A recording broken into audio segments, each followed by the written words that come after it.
ವಿಶ್ವವಿದ್ಯಾಲಯ doctor B R Ambedkar ಅಧ್ಯಯನ ಕೇಂದ್ರದ ಪರವಾಗಿ ಸನ್ಮಾನ ಮಾಡಬೇಕು.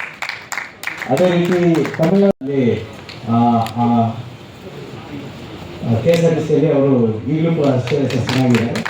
ಅವರು ಸನ್ಮಾನ ಮಾಡುವ ಮೂಲಕ ಡಾಕ್ಟರ್ ಬಿ ಆರ್ ಅಂಬೇಡ್ಕರ್ ಅಧ್ಯಯನ ಕೇಂದ್ರರು ನೋಡಿ ಸರ್, ಇವತ್ತು ಅಂಬೇಡ್ಕರ್ ಅಧ್ಯಯನ ಕೇಂದ್ರದಿಂದ ಕೆಲವು ಅಂಬೇಡ್ಕರು, ಕಾಂಚನಮ್ ಅವರು, ಭಗವಾನ್ ಬುದ್ಧ, ಆಮೇಲೆ ಜೈಮ್ ಸರ್ ಚೆನ್ನಾಗಿದ್ದಾರೆ, ಆರೋಗ್ಯ ಎಲ್ಲ.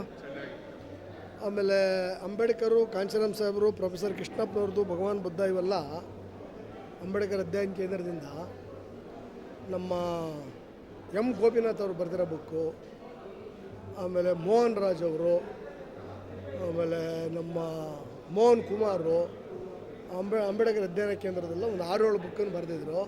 ಬುದ್ಧಿಜೀವಿಗಳು, ನೌಕರೆಲ್ಲ ಸೇರಿ ಒಂದು ಸೆಮಿನಾರ್ ಟೈಪ್ ಮಾಡಿದ್ರೆ ರಿಲೀಸ್ ಮಾಡಿದ್ರು ಸರ್. ಇದು ಆ್ಯಕ್ಚುಲಿ ಒಂದು ಹಿಸ್ಟಾರಿಕ್ ಇವೆಂಟ್ ಥರನೇ. ಇದನ್ನು ನಮ್ಮ ಗೋಪಿನಾಥ್ ಅವರು ಬರೆದಿರೋಂಥದ್ದು ಲೈಕ್ ಈಗ ಪ್ರೆಸೆಂಟ್ ಜನ್ರೇಷನ್ಗೆ ಆ್ಯಂಡ್ ಸಂಕ್ಷಿಪ್ತವಾಗಿ ಸಿಂಪಲಾಗಿ ಲೈಕ್ ಇಟ್ ಈಸ್ ರೀಡಬಲ್. ಈಗ ಸುಮಾರು ಪುಟಗಳಿರೋ ಅಂಥ ಬುಕ್ಕಲ್ಲ, ಸಿಂಪಲ್ ಬುಕ್ಸ್ ಇದು. ಹಾಗಾಗಿ ಯಾವಾಗ ಬೇಕಾದ್ರೂ ತಕ್ಷಣ ಓದಿ ತಿಳ್ಕೊಬೋದು. ನಮಗೆ ಜನರಲ್ನ ಇವಾಗ ಪ್ರೆಸೆಂಟ್ ಕಂಡೀಷನ್ ಏನಿದೆಯಲ್ಲ ಅದ್ರ ಬಗ್ಗೆ ತಿಳಿಸುತ್ತೆ ಸರ್ ಈ ಬುಕ್ಕಲ್ಲಿ. ನೋಡಿ, ಬಾಬಾ ಸಾಹೇಬ್ ಪುಸ್ತಕ ಓದಬೇಕಂದ್ರೆ ಮೊದಲು ವಾಲ್ಯೂಮ್ ದೊಡ್ಡ ನೋಡ್ಬಿಟ್ಟು ಭಾಳ ಓದೋದು ಕಷ್ಟ ಅಂತ ತಗೋತಾರೆ, ಅಭಿಮಾನದಿಂದ ತೆಗೆದಿಟ್ಕೊಂಡಿದ್ದಾರೆ, ಯಾರು ಓದೋದಿಲ್ಲ ಅದು. ಅದಕ್ಕೆ ನಾನು 30 ವರ್ಷದಿಂದ ಪ್ರಾರಂಭ ಮಾಡಿದ್ದೇನೆಂದರೆ, ಇದು ಫಿಲಾಸಫಿ ಇನ್ ಇನ್ಸ್ಟಾಲ್ಮೆಂಟ್ಸ್ ಅಂತೇಳಿ. ಈಗ ಒಂದು ಬ್ರೆಡ್ ಕೊಟ್ಟರೆ ತಿನ್ನೋಕ್ಕಾಗೋದಿಲ್ಲ, ಅದರಲ್ಲಿ ಸ್ಲೇಸ್ ಮಾಡಿದ್ರೆ ಇಡೀ ಬ್ರೆಡ್ನ ತಿಂದ್ಬಿಡ್ತಾರೆ. ಹಾಗೆ ಏನು ಮಾಡಿದೆ, 300-400 ಪುಟಗಳನ್ನ 10 ಪುಟ, 20 ಪುಟ, 15 ಪುಟ ಮಾಡಿ ₹1, ₹2, 4 ಆಣೆ 8 ಆಣೆ ಈ ರೇಟ್ಗೆ ಶುರು ಮಾಡಿ ಇವತ್ತೆಲ್ಲ ಕಡೆ ಹಾಡಿದ್ವಿ. ಮತ್ತು ಈ 30-40 ವರ್ಷದಲ್ಲಿ ಎಲ್ಲ ಹಳ್ಳಿಗಳಿಗೆ ಬಹುತೇಕ ಎಲ್ಲ ಮನೆಗಳಿಗೆ ನನ್ನ ಪುಸ್ತಕಗಳು ಹೋಗಿದ್ದಾವೆ.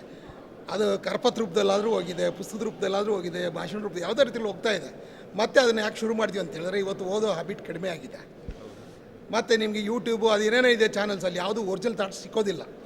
ಹಂಗಾಗಿ ಫಸ್ಟ್ ಈ ಸಣ್ಣ ರೂಪದಲ್ಲಿ ತರೋಣ, ಮತ್ತೆ ಇದನ್ನೆಲ್ಲ ಡಿಜಿಟಲ್ ರೂಪದಲ್ಲಿ ಸೋಷಿಯಲ್ ಮೀಡಿಯಾದಲ್ಲಿ ತರಬೇಕಂತೇಳಿ ಇದು ಬಿಗಿನಿಂಗ್ ಇದು. ಮತ್ತು ಸೋಷಿಯಲ್ ಮೀಡಿಯಾದಲ್ಲಿ ಇದ್ರ ಬಗ್ಗೆ ನಾವು ಚರ್ಚೆಗಳು ಶುರು ಮಾಡ್ತೀವಿ. ಈಗ ನಮ್ಮ ಕೆನ್ನೆತ್ತೇನು ಮಾತಾಡಿದ್ದಾರೆ ಆ ಹೊಸ ವಿಷಯಗಳೇನಿದೆ, ಈಗಾಗಲೇ ತಮಿಳ್ನಾಡಲ್ಲಿ ಮಾಡಿದ್ದೀವಿ. ನೆಕ್ಸ್ಟ್ ಕರ್ನಾಟಕ ಮತ್ತು ಆಂಧ್ರ, ಕೇರಳದಲ್ಲೂ ಇದು ಮಾಡ್ತೀವಿ.